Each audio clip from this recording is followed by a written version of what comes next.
Good afternoon. Welcome to the Teachers Retirement Board meeting for December 16th, 2021. I'm going to start by calling the roll. John Adler, I'm here. Thomas Brown, I'm here, Patricia. Natalie Green Giles. Good afternoon. I'm here in my box. David Kazansky, Present. Russell Buckley, Good afternoon, I'm here. Deborah Penny, Here. Susanna Vickers. Here. We have a quorum. So next on the agenda is an update for TRS Operations, and Kavita Kanwar is going to give us that update. Hi, good afternoon. TRS has completed the latest member newsletters, in-service news, and the benefits report. Members will receive their newsletter in the mail later this month. On January 1st, a new plan year goes into effect for Tier 6 members, which means that pension contribution rate may change. TRS is currently reviewing updated salary and wage information for all our Tier 6 members in preparation for a new rate starting in January. Thank you.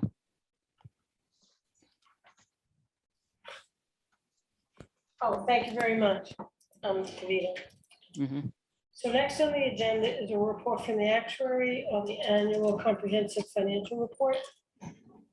Thank you, Patricia. The attachment for the annual comprehensive financial report was included in the packet for the board. It is not a new report. It is for this year, but it's not a new report from scratch. It is a renaming of a previous report known as the Comprehensive Annual Financial Statements. It's a report that has financial information, investment section, statistical section, as well as an actuarial section.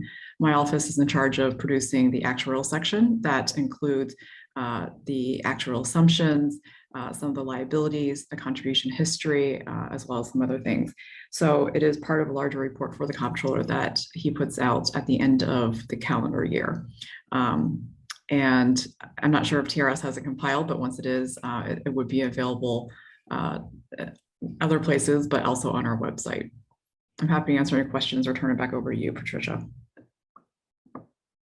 Any questions? Great, thank you, Sherry. Next on the agenda is the executive director's report. And the first item on the report is the next meeting. And it has been suggested that the next regular meeting of the Teachers Retirement Board be held on the third Thursday of the month, January 20th, 2022. And the next item on the agenda is the resolution to acknowledge Michael Zamett as the first Deputy Chief Actuary. Please skip to the resolve. Resolved that the Board of Trustees hereby recognizes the designation Michael Zamett as first Deputy Chief Actuary and concurs that upon the vacancy in the position of Chief Actuary, Mr. Zamett will perform the duties of the Chief Actuary on an interim basis. Thank you, Patricia. Do I hear a motion? Tom Brown, so moved. Thank you, Mr. Brown. Do I hear a second? Susanna Vickers, second. Thank you, Ms. Vickers. Any discussion? Okay, all those in favor, please say aye. Aye. Any opposed? Any abstentions? Okay, and hello to Mike Zamett, who's up there. Okay. Right, next item on the agenda, Executive Director's report is the authorization to the Controller of the City of New York to invest certain QPP funds. Please wait the reading of the resolution. Okay. Do I hear a motion to accept the resolution? David Kazansky, so moved. Thank you, Mr. Kazansky. Do I hear a second? Tom Brown, second. Thank you, Mr. Brown. Any discussion? All those in favor, please say aye. Aye. Aye. Great. Any opposed? Any abstentions? Motion carries. The next resolution is authorization to the Controller of the City of New York to invest certain tax-deferred annuity funds. Again, please waive the reading of the resolution. Okay, thank you. Do I hear a motion? Tom Brown, so moved. Thank you, Mr. Brown. Do I hear a second? Susanna Vickers, second. Thank you, Ms. Vickers. Any discussion about the authorization of the controller? Okay, all those in favor, please say aye. Aye. Aye. Any opposed? Any abstentions? Motion carries. The next resolution is standards and service expectations of the actuary to the system. Please skip to the resolve. Resolved that the Board of Trustees adopts the annex standards and service expectations of the actuary to the system. Okay, do I hear a motion? David Kazansky, so moved. Thank you, Mr. Kazansky. Do I hear a second? Tom Brown, second. Thank you, Mr. Brown. Any discussion? Yes. I would like to ask the actuary for, the actuary's office for their comments on this proposal. Thanks, John. There is some concerns with the timing that we have discussed internally. I think this is going to affect Mike's timeline more than it's going to affect mine. So I'm going to let him speak up and let him voice his concerns. Okay, so that's not appropriate at this time? Are there any questions that a trustee has regarding this? Yes. I would like to ask the actuary's office to comment on the 3-month notice requirement that's in the proposal. Would you please comment on that? Sure, I will. It does cause a logistical issue that we've got. Let me give you an example. Let me walk through it real quick. Okay, Mrs. Zamett, thank you, but I'm sorry, that's not appropriate at this moment Why is that? Why is that, Madam Chair? from the trustees at this time? I'm sorry, Madam Chair. Okay, and we can certainly go into executive session if there's a question with it, and maybe we should do that. We'll finish Valerie, what do you suggest? That's fine, if you want to have the discussion in executive. Okay, yeah, we can session. continue in executive. Well, can I just ask a question? Will we have the actuaries present in executive session? No, we actually won't. Well, so This has been, but I object to that. Well, this is a proposal for the actuaries, and I think the actuaries have insight into how the proposal may actually negatively impact the fund's ability to do its job. So if we're not going to discuss it in public session with the actuary. we'll allow the actuary to answer the question. Thank you. Okay, so here's where the issue is. Actuary to answer the question at this moment. I'm sorry, Mike. Right, so the concern with the 3 months timing is that, they're on part of the standards and expectations is that if there are any changes to the assumptions and methods, that any cost related to that must be communicated to the board at least 3 months before the contributions are communicated to the board. That poses a logistical issue with the time frame because of the timeline of from when we close out the fiscal year to when we collect the data to when we run the employer contributions. So specifically, when a fiscal year closes, we don't get the data from the retirement systems until probably close to the end of the calendar year. So we're talking about November, sometimes December timeframe. And we, run our valuations, and that takes a few months into about February, and we deliver it to the board in March. It's only at that time do we have a baseline to run these cost analysis for any assumptions and method changes that the board would like to see ahead of time. And so if we have to wait 3 months between that time frame and when we present it to the board, the contributions to the board, that just means that the contributions are going to be delayed until the end of the fiscal year. And, if the board is requesting a 3-month, timeframe between when the cost analysis is seen and when the contributions are presented, I wanted to emphasize that it's not that we can push up the assumptions and methods cost analysis any sooner and give it to the board any sooner. It's that we're pushing the contributions later. And if we're not getting preliminary contributions to this board until June, that might pose some issues in terms of the city's planning for financial purposes for the following fiscal year, as well as disclosing the necessary contributions to each of the employers that contributes into TRS. Sherry, it's Susanna. I think Yep. that the concern is, finding a way to ensure that trustees have ample time to review and consider what are sometimes pretty big and impactful suggested changes. And if I understand correctly, what you just said is that, your assumption, no pun intended, is that these changes would need to be in effect for the upcoming calculations. And that's why there's a compressed time frame. But I don't see why boards couldn't have due time to deliberate. And once the assumption and method changes have been reviewed, there's been ample deliberation and discussion. And then once they pass the board, they can just go into effect for whatever the next calculation is. It doesn't have to all occur within the same fiscal year. Right, and that's the alternative that we're proposing, is that you do see it at the same time around February or March. And the board does get, the 3 months to review the assumptions and the contributions before they are adopted, which isn't different from, past years, where when I am presenting assumption changes, it does get to the board, early in the calendar year most of the time. And, boards have few months to talk and discuss and ask me questions, and we have time to discuss it.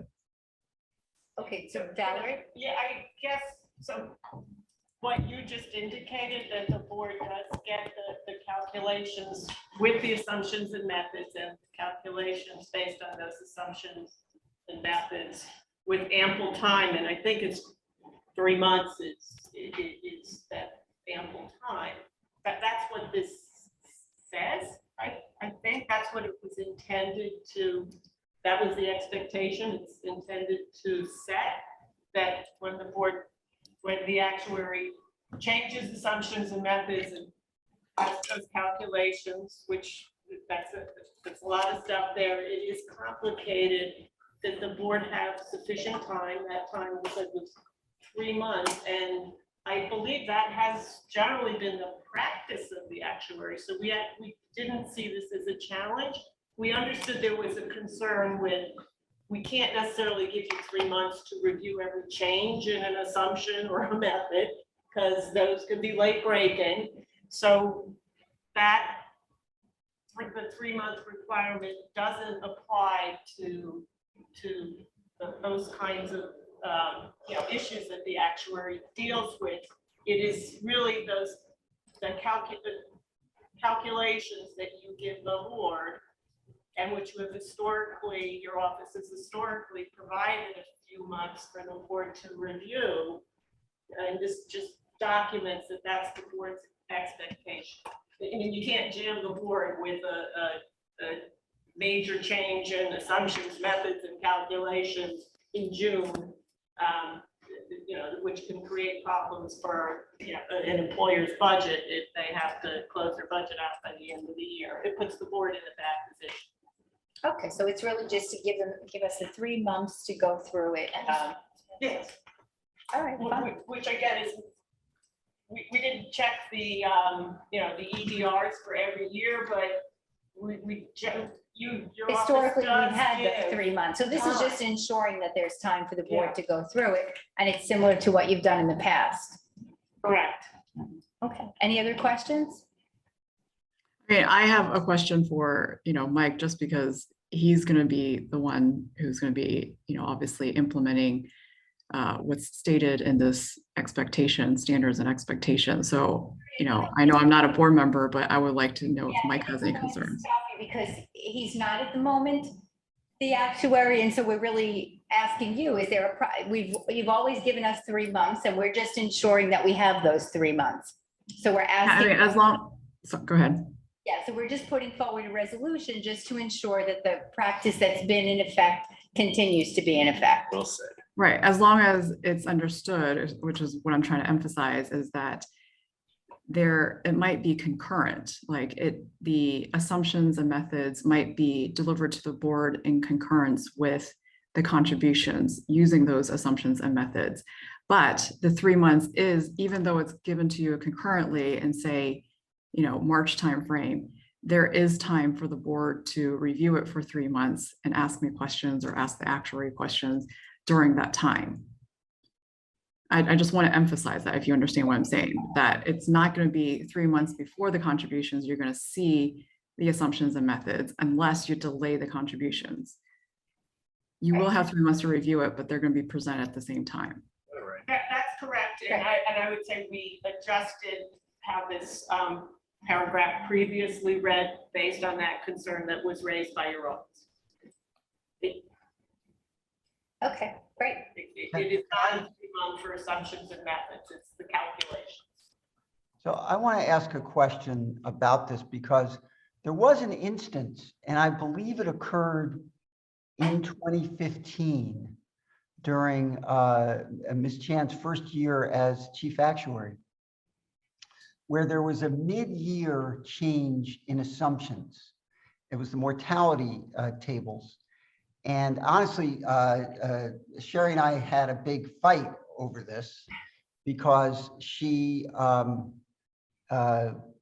insisted that the change take place effective January 1, which increased in the middle of a budget year, the city's contributions.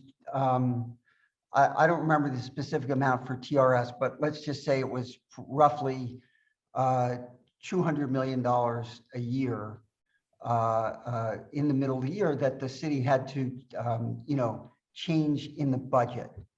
And I asked that it be delayed until the next fiscal year so that the city had time to work that into its budget proposal for the following fiscal year. And as I recall, and my memory may not be perfect on this, Sherry said, the ASOPs, that's the actuarial standards of practice, about which I know little to nothing, required that it be done right away.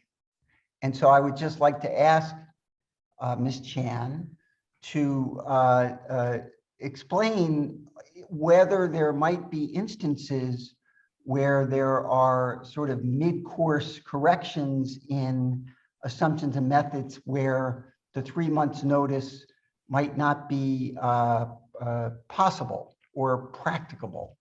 So I'm going to give Mr. Kazansky the opportunity. Yeah, I just want to jump in here. Look, I don't think any of us is trying to say that should something bizarre and unique and unusual happen, that these are so set in stone that we can never even consider it, right? I think the goal here is to make sure that everyone understands a timetable that is fair and reasonable for the majority of circumstances that we deal with, and for some unforeseen circumstances that we didn't foresee, let's say a year ago, which led us to actually create this document to make sure that everybody involved in this process had the same expectation, the same timetables, and the same understanding of how things were supposed to progress. Should there be an exception, as always, we'll roll with it. But I don't feel that using, an exception would be a good reason not to push this document forward. Madam Chair? All right, Mr. Madam Chair? Yes. Yeah, might I just suggest then that the language read either, so the sentence in question reads, the board expects the actuary in all instances to provide the board at least 3 months to review any calculation based on proposed changes to assumptions and methods. Oh, we don't have it in front of us. I have a copy here, one. Well, this is something, Valerie, you have vetted it and you've spoken to the law department with this. I mean, this is. Can I finish? I'm sorry. I didn't finish. Go ahead, Mr. Abbott. Thank you. So I would suggest that perhaps that sentence be adjusted to either say in most instances, as opposed to all, or to say at least 3 months whenever practicable. So that we don't get into a fight, or the board not get into a fight with the actuary down the road where there are situations that arise like Mr. Kazansky just described, where, then it results in negative acrimony or what have you. I would just like to suggest that the language itself reflect that sentiment that Mr. Kazansky just raised. Okay, we're just looking it over for 1 second. John, I get to some extent where you're going with that, but I think we need, where I'm looking at it is that the minute I think wherever practicable or whatever 2 words you use, right? I think it's too lenient, right? In my estimation. To Right? what? To what? I couldn't hear your word. Right? It's too, because then it could be every single time, could be when, well, this time this happened, this time that happened, this time this happened. Yeah, I think, So I think that we need to make sure that it's clear that should there be an unexpected incident, right, that would require discussion or something to that effect, rather than just watering down the entire thing. That's fine. I don't object to adding language along those lines. The reality is that the rest of the board received this document after 5 o'clock on Tuesday night. I get the sense that some of the trustees had seen it beforehand, but so, I'm sorry? You received it when we originally did the original. We asked for comment. We did distribute this for comments. We didn't receive any comments from trustees. I would note that that 3 months was in the draft, but it applied to the assumptions and methods. In discussions with the actuary's office, they said, we can't give you 3 months notice on assumptions and methods. It's just not workable for us. So that we changed to as soon as practicable. However, Where does it say that? the ultimate work product, which is the calculations, that we say the board needs at least the 3 months to review that very complex document. As David said, there's the assumption that the idea with these expectations is if something unexpected comes up, first of all, the actuary would know, I need to speak to the board. And the board, And I think, do what the board needs to do. so this is the resolution we have before us. Everyone has had a chance to weigh in on it and change it if necessary. So we'll vote on the resolution as written, and everyone will make a decision. Okay, so all those in favor of passing the resolution, please say aye. aye. All those opposed? Any abstentions? I abstain. I'd like to abstain as well. Thank you. I'm going to abstain as well. All right, we have 3 abstentions and the motion carries. Thank you. Excuse me, who was the third person that abstained? I didn't come Natalie. up. Okay, thank you very much. The next item on the agenda is attendance at a conference. Resolved that the trustees of the Teachers Retirement Board hereby approve the attendance and participation of the executive director and/or her designees and any interested trustee at the Council of Institutional Investors Spring 2022 conference from May 7th to March 7th through the 9th, 2022. Thank you. Do I hear a motion? Tom Brown, so moved. Thank you, Mr. Brown. Do I hear a second? Steve Kazansky, second. Thank you. Any discussion? All those in favor, please say aye. Aye. Aye. Any Aye. opposed? Any Aye. abstentions? Okay. Motion carries. The next item is the calendar, and the first item on the calendar is the matter of the approval of the minutes for the November 4th, 2021 investment meeting minutes, November 18th, 2021 board meeting minutes. Do I hear a motion to approve the minutes? Thank you, Ms. Vickers. Do I hear a second? Tom Brown, second. Thank you, Mr. Brown. Any discussion? All those in favor, please say aye. Aye. Any opposed? Any abstentions? Okay, the minutes are approved. Okay, and the next item are on the calendar are actually the actual items. You all received an electronic version of the calendar. Please waive the reading of the calendar. Do I hear a motion to approve the calendar? David Kazansky, so moved. Thank you, Mr. Kazansky. Do I hear a second? Tom Brown, second. Thank you, Mr. Brown. Any discussion about the calendar? All those in favor, please say aye. Aye. Any opposed? Any abstentions? Calendar passes. Thank you. So the first item under other business I'm adding is, for us to have a moment of silence for Sam Rumley, who we lost past week.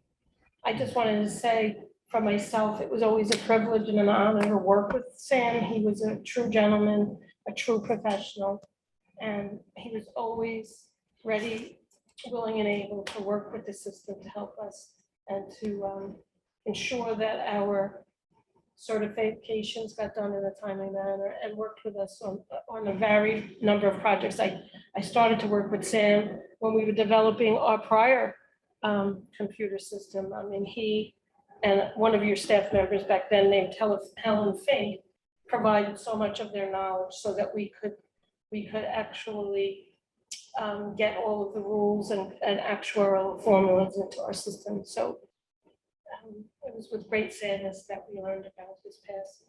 So I would like to have a moment of silence for Sam.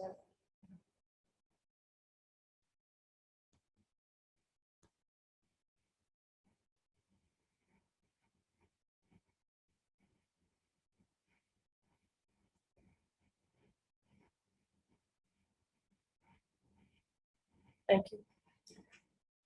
Next, we're going to have a presentation from an amicus presentation, excuse me.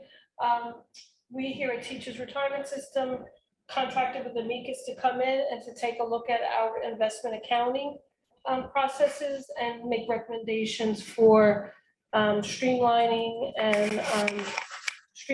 them and any other recommendations they had after reviewing the processes that we use in order to come up with the unit value and all of the other processes that our investment accounting does.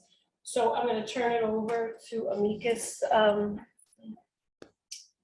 sorry. Regina. Edwina, I'm sorry, Edwina from amicus, and she's going to go through what, a presentation on what they found and what recommendations they made. Sure, happy to do that. Hello, everyone. Thanks for your time. I'm Edwina Easton from AMACs, and I'm here with my colleague Larry Gopin from AMACs. So the two of us make up the team, and we did the majority of the review. So we were brought on board, and I don't know how long I have, so I'll try to stick within just a couple minutes, and then feel free to ask me questions or not, depending on your policies and procedures. But in terms of the overall project, it was to take a look at the operations and accounting policies and procedures and operations as it relates to the unit value calculation processes internally at TRS. In addition to that is also to take a look at the overall custodian relationship that you have with JP Morgan and some of the policies and procedures as it relates to your interactions with State Street as information comes in from the broader plan. So when we're taking a look at this, we're really focused on people, processes, technology, systems, and controls. One of the things that we walked away with is really securing and doing a deep dive review of the policies and procedures and updating those throughout for the various steps along the way in that process. In addition to that, we looked at some overall governance around the relationships with your custodians and internally at TRS. And we took a look at the overall team, the structure of the team and how that was set up and designed. And then really the system supporting all of that flow and activity. So any questions so far? So from a really just from a next steps, what do you do next with this information is a couple of things that we've proposed. One is from a pure governance perspective, right? So we like to make sure that our pension plans and public plans, private plans, foundations, endowments, whatever, in terms of that, utilize a custodian, put some governance frameworks in place. So taking a look at several service level standards and how do you monitor that? How do you understand what's happening with your service provider relative to your contract that's in place? So really just overall governance of the relationship and monitoring the services that they're performing for you and on your behalf. That goes from both an operational aspect as well as a commercial element. So think anything around fees, foreign exchange spreads, if there's splits from a securities lending arrangement, cash, overdraft interest rates, et cetera, as it relates to the plan. So that was one of our recommendations that could really theoretically be put in place for both of the custodian relationships. The other thing that, any questions? The other thing that we suggested is kind of a two-part, if you look at the sort of, I'm going to call it short-term and long-term solutions that might be put in place from an operational perspective within TRS is around accounting and unitization and the process flows. So there are some short-term solutions that could be put in place as you look at the data and the data that comes into TRS. Then more of a longer-term strategic view might be to take a look at the market in general, right? So the custodians and accounting providers have come a long way in the last several years. So there might be some opportunity both from a fee perspective, an operational flow standpoint, client service delivery, et cetera, where you might benefit from a market analysis and review of both your custodian and accounting functions as it relates to those processes. And then the other components to this that we suggested to take a look at are just generally your fees. So one of the fee components that we took a look at for you was very focused on the accounting fees. We think there might be some benefit as you look at the total commercial relationship with your provider that you have in place today. And then I think generally from a people perspective, that was one of the other items that we touched on. So I want to make sure we hit on that too. Just making sure that from a total people perspective, that there's a cross training that's happening internally at TRS. And then those folks have the ability to help streamline as maybe you look at some of these sort of short-term and long-term solutions that we've proposed from an accounting and overall market perspective. The final thing that we proposed, or one of the actions we thought would be helpful, is as you look at not only your operations, but the market, take a look at those contractual relationships with your banks today. Primarily, we focused on JP Morgan, but embedded in those contracts, you want to make sure that, again, from a commercial and an operational risk perspective, that you're protected and covered.